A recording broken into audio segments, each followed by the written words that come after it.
Lahat. Actually, hindi pala maganda yung gabi ko. Kasi, bago ako magsalita dito, sinubok talaga ako ng Panginoon. Kasi, yung ginawa kong presentation, ayaw niya mag-download, tapos yung laptop niya, tikay, ayaw din mag-connect sa Wi-Fi, na kung tutusin, pwede lang naman sana yung ikapiling. Eh, nung time na na-connect na siya sa Wi-Fi, hindi ko rin makita yung sinend kong na link. So, hindi ko talaga siya ma-download. Naubusan talaga ako ng pasensya. Sabi ko, hindi na ako magsasalita ko na kasi naiinis na ako. Yung ganon. Sabi ko, grabe to yung magsasalita ako. Palagi akong sinusubok. Kahit yung mag-youth speak lang, sinusubok ako buong araw. Sabi ko, kanina, abang nasa loob ako kasi masakit din yung puson ko. Sabi ko, makakapagsalita kaya ako? Sabi ko, ganon. Tapos, sige lang, magsasalita ako kahit masakit yung puson ko. Makakaya ko naman din siguro to, ganyan. Eh, yung talaga yung pagsubok kanina, yung ayaw mag-download yung slides ko, pero sawa ng Diyos, na-download din. Pero wala talaga din, nadala din talaga sa tentasyon at nadala din talaga ng kaaway. So, yun din yung isang kahinaan na kinakailangan din na i-overcome. So kasi alam ng kaaway na itong topic na to is kailangan talaga natin para bumalik na yung ating Panginoon, para mas mapadali yung kanyang pagbalik. So ang pamagat is unity in diversity. So ang ating key text is makita sa Psalms 133 verse 1. Behold, how good and how pleasant it is for brethren to dwell together in unity. So gusto ng ating Panginoon na tayo ay iisa. Kasi, di ba nung time na andito siya sa mundo, kasama niya yung mga disipulo niya, di ba gusto niya din na iisa sila? So, tayo bilang kanyang mga tagasunod, ay gusto niya din na maging isa tayo. It is the will of God that union and brotherly love should exist among His people. The prayer of Christ just before His crucifixion was that His disciples might be as one as He is one with the Father, that the world might believe that God had sent Him. So yun ang gusto ng ating Panginoon, na tayo ay maging isa. Kasi yun din yung panalangin niya sa kanyang mga disipulo. While we are not to sacrifice one principle of truth, it should be our constant aim to reach the state of unity. This is the evidence of our discipleship. So isa din yung ebidensya na tayo ay tagasunod ng ating Panginoon kung tayo ay iisa. Kasi isipin natin, paano tayo paniniwalaan ng mga tao kung tayo mismo nasa loob ay nagkakagulo? Kung tayong nasa loob ay hindi nagkakaunawaan, hindi nagkakaintindihan, palagi tayong nag-aaway sa maliit na mga bagay, sa maliit na mga kung ano man yung mga pinag-aawayan natin. So, kinakailangan na tayo ay maging isa para yung mga tao na ating sharean ng light or yung mga tao na ating pagsabihan ng katotohanan is maniwala sa atin. Kasi nakikita nila na isa tayo na nagbubuklod-buklod tayo. Sa John 13 verse 34, sabi dito, A new commandment I give unto you, that ye love one another as I have loved you, that ye also love one another. By this shall all men know that ye are my disciples, if ye have love one to another. So makita talaga sa atin kung tayo ay nagkakaisa or hindi. Sabi din sa John 17:21-23, that they all may be one, as the Father art in me, and I in thee, that they also may be one in us, that the world may believe that thou hast sent me. And the glory which thou gavest me, I have given them, that they may be one, even as we are one. I in them, and thou in me, that they may be made perfect in one, and that the world may know that thou hast sent me, and hast loved them as thou hast loved me. So gusto ng Panginoon na tayo ay maging isa, katulad din na iisa sila ng ating Ama na nasa langit. So nawa tayo ay darating yung panahon na tayo ay magiging isa, na tayo ay magbubuklod-buklod na, para mas mapadali yung pagdating ng ating Panginoon. Sabi ito sa Steps to Christ, page 115, paragraph 2, Christians Christians are set as light bearers on the way to heaven. They are to reflect to the world the light shining upon them from Christ. Their life and character should be such that through them others will get a right conception of Christ and of His service. So kita na mga tagasunod ng ating Panginoon ay tayo ay mga light bearers papunta sa langit. Pero paano tayo maging liwanag kung tayo mismo dito sa loob ay nagkakagulo? Kung tayo dito sa loob mismo ay hindi nagkakaintindihan kahit sa mga unting mga bagay lang. So hindi tayo magiging liwanag sa mga taong nakapaligid sa atin. Hindi tayo magiging liwanag sa mga taong binibigyan natin ng katotohanan. So kinakailangan na tayo ay maging isa. Sa Ephesians 4 verse 1 to 3. So nakita ko to kanina sa sa presentation ni Daddy Golly. So I therefore, the prisoner of the Lord, beseech you that ye walk worthy of the vocation wherewith ye are called. So kung saan ka tinawag ng Panginoon, doon ka. Pero hindi ko sinasabi na dahil dyan ka lang tinawag, hindi ka na magtulong doon sa kapatid mo na nahihirapan. So ang ibig sabihin dyan na kung saan ka tinawag, doon ka. Pero kung may hihingi ng tulong sa'yo, tulungan mo. Hindi na dyan ka tinawag, pero nagpunta ka doon sa kabila para mangyalam sa mga ginagawa niya na hindi mo naman alam yung plano niya. So yan ang gusto ng ating Panginoon. Para sabi dito, in devouring to keep the unity of the Spirit in the bond of peace. Para tayo ay magkaisa. Paano tayo magkaisa kung pinapakailaman ng isang kapatid yung ginagawa ng isa ding kapatid? Di ba tayo sa ating magkapatid, di ba? Yung literal na magkapatid, ganyan. Di ba pag sa kanya may inata sa kanya ng nanay na ibang trabaho, tapos sa'yo meron din. Hindi niya pa natatapos yung sa kanya, doon punta siya sa'yo. Tapos, papakialaman niya yung trabaho mo. Di ba maiinis ka? So, ganyan din yan sa gawain ng ating Panginoon. Kung asan ka tinawag, doon ka. Pero kung maghingi ng tulong yung kapatid mo, doon ka na magpunta sa kanya. Hindi ka pa tapos sa gawain mo, nagpunta ka na doon sa kanya para mangialam. With all lowliness and meekness, with long-suffering, forbearing one another in love.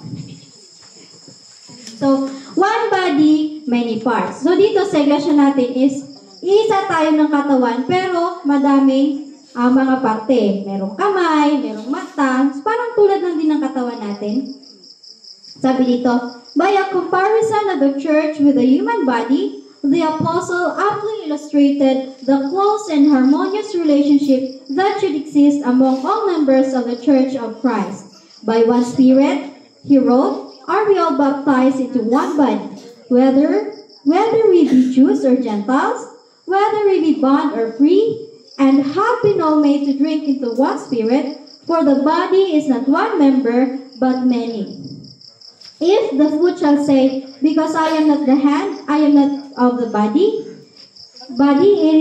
is it therefore not of the body? And if the ear shall say, because I am not the eye, I am not of the body, is it therefore not of the body? If the whole body were an eye, where were the hearing? If the whole were hearing, where were the smelling? But now hath God set the members, every one of them in the body, as it hath pleased him. And if they were all one member, where were the body? But now are there many members, yet but one body, and the eye cannot say unto the hand, I have no need of thee, nor again the head to the feet, I have no need of you. God hath tempered the body together, having given more abundant honor to that part which lacked, that there should be no schism in the body, but that the members should have the same care one for another. And whether one member suffer, all the members suffer with it, or one member be honored, all the members rejoice with it. Now, ye are the body of Christ, and members in particular. So, ang ating iglesia ay hinahantulad ng ating Panginoon sa ating katawan. Hindi naman pwede na lahat mata, hindi naman pwede lahat kamay, lahat ulo, kasi paano na lang yung ibang gawain? Kasi di ba, halimbawa, kung lahat tayong mag-gospel, sino ang mag-medical missionary? Sino ang magbubukas para makaturo tayo ng gospel? Di ba wala? So kinakailangan na Meron doon sa medical, meron doon sa gospel, at meron din doon sa mga ibang ministry para mas mapadali yung mga gawain. At kinakailangan na tayo ay nagkakaintindihan at nagkakaunawaan sa mga bagay-bagay. Diversity as a strength, not a threat. So sa atin, meron din talaga tayong pagkakaiba. May pagkakaiba ng ugali, may pagkakaiba ng talento, may pagkakaibang gifts na ibinigay sa atin ng Panginoon, may pagkakaibang pag-uunawa. So lahat tayo may pagkakaiba. So gawin sana natin itong kalakasan natin. Hindi na maging threat ito sa atin or sa iba. It is God's plan that in His work there shall be unity in diversity. In a garden, there are no two flowers just alike. Every leaf on a tree differs from every other leaf. So, in the work of God, various minds and capabilities are to be employed. Our minds need to be broadened that we may see beyond our opinions and ideas and ways the purposes and plans of God. We must give elbow room to our brethren. If their ideas are not precisely like ours, we must remember that God has given them ideas, and we must seek to work in harmony with them under the guidance of Christ. So, sinadya yun ng ating Panginoon na tayo ay merong pagkakaiba-iba ang binigay niya sa atin.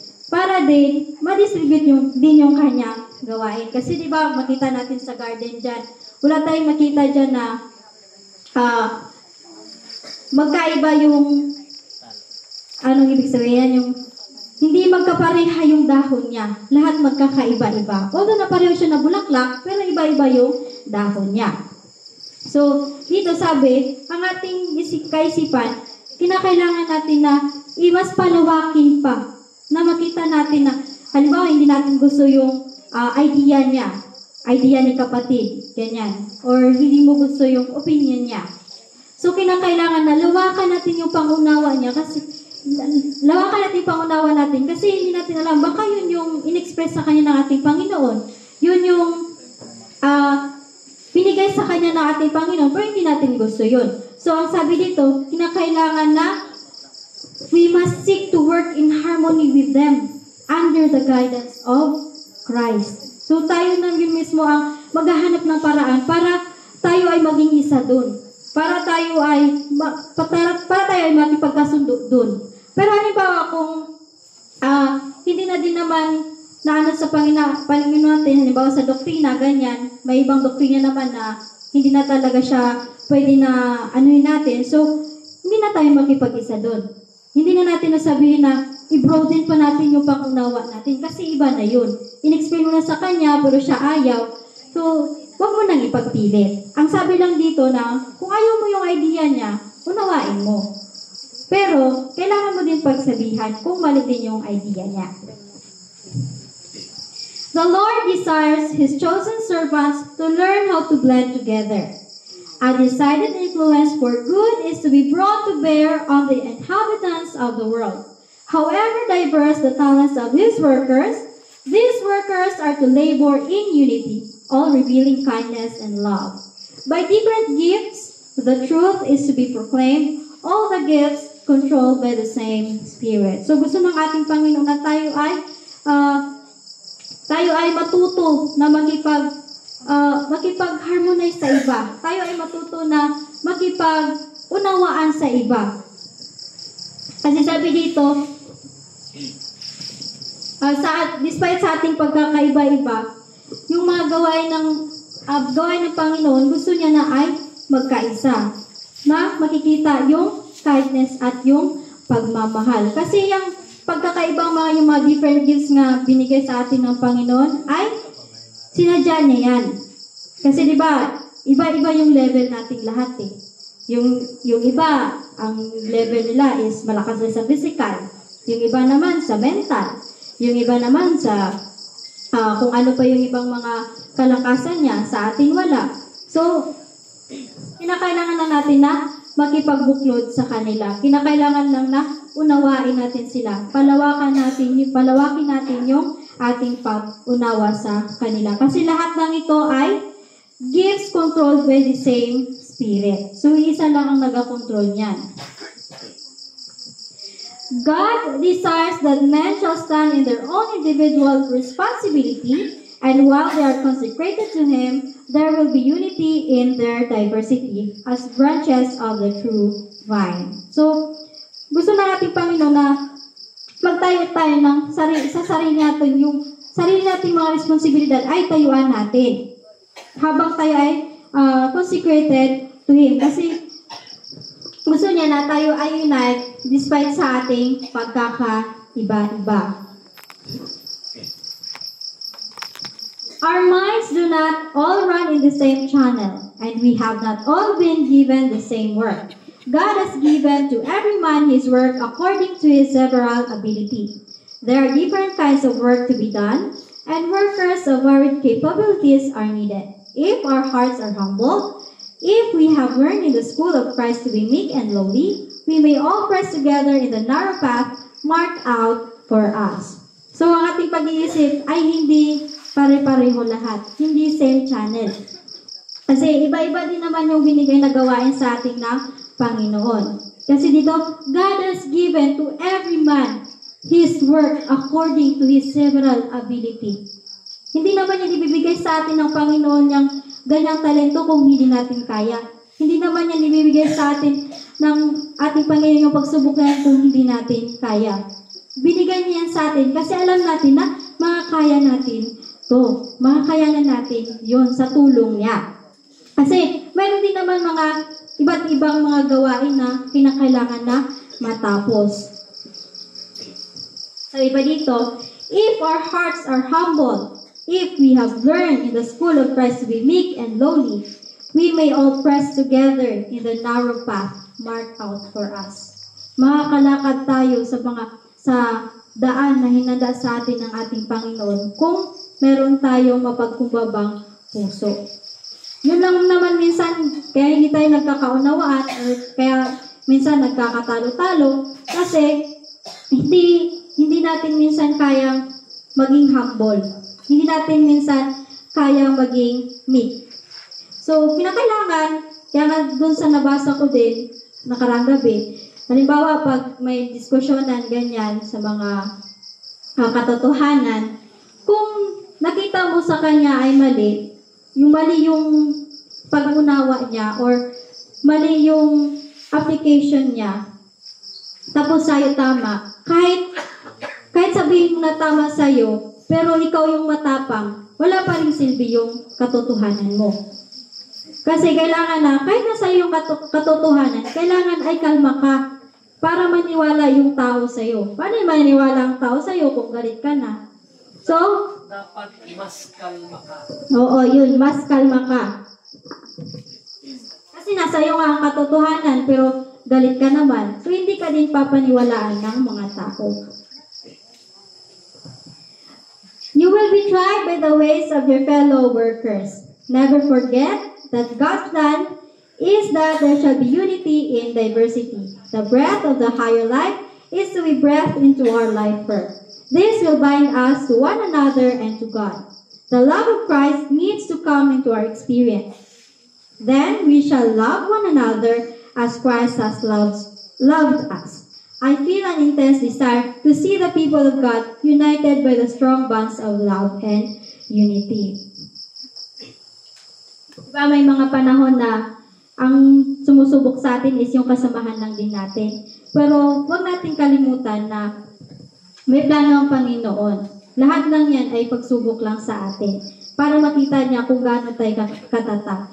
Para din mas mapatatag din yung ating mga pagsasama. Kasi di ba kahit nga sa magkapatid, hindi nga maiwasan yung mag-away-away. Paano na lang kaya sa atin na para magkapatid tayo kay Kristo? Yung magkapatid niya magkadugo, nag-aaway-away. Ang mas malala pa nga minsan, nagpapatayan. So, palagi lang nating pakatandaan na never forget that God's plan is that there shall be unity in diversity. Meron talagang unity despite sa ating pagkakaiba-iba. Depende na lang kung paano natin unawain yung kapatid natin or yung kasama natin. Kasi gusto din Gusto din ng ating Panginoon na makita na tayo ay nagkakaisa-isa eh. Kasi hindi babalik yung ating Panginoon hanggat yung kanyang bayan ay hindi nagkakaisa-isa, hindi nagkakabuklod-buklod. Sabi dito, brethren and sisters, we have no time to dwell in little differences. For Christ's sake, to your knees in prayer. Go to God and ask Him to give you a clean heart. Ask Him to help you to stand where He wants you to be. Labor in harmony with one another, even though you are not alike. Do you not know that of these leaves on the tree, there are no two exactly alike? From this, God would teach us that among His servants there is to be unity in diversity. So wala na tayong panahon para mag-dwell pa tayo dun sa mga maliit na mga pagkakaiba natin. Instead, ipanalangin na lang natin to sa ating Panginoon. At mag-ask tayo sa Kanya ng tulong na linisin niya ang ating mga puso. At tulungan niya tayo na makatayo tayo kung saan niya tayo gustong tumayo, kung saan niya tayo gustong gumawa ng kanyang mga gawain. At magawa tayo ng with harmony sa mga kasama natin. Although na hindi tayo magkakapareho ng ugali, ng talents na binigay, so gusto niya na tayo ay harmony with one another. Kasi wala naman, kahit nga sa forest, punta ka sa forest, kung hindi magkapareho yung puno na yan, kung magkaibang puno yung makita mo, di ba magkaiba din yung dahon. So, ganyan din sa atin.